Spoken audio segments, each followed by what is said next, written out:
শুভকামনা জানাই এবং ত্রিপুরার সমস্ত মানুষ দীর্ঘজীবী হোক, এটাই আমি ভগবানের কাছে কামনা করি।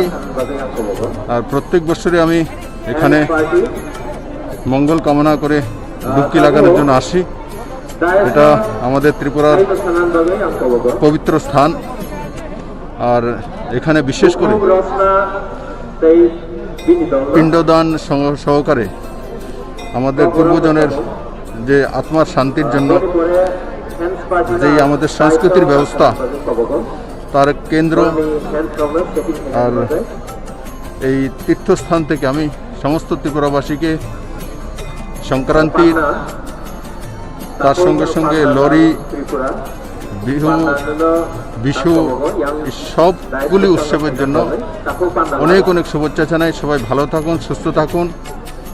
আর যে করোনার তৃতীয় ঢেউ যেটা ত্রিপুরাতেও রয়েছে, আমরা তীর্থতে আসব, কিন্তু মাস্ক পরিধান করা, সোশ্যাল ডিস্টেন্সিং মেনটেন করা, সেগুলো করার জন্য আমি আবেদন রাখবো।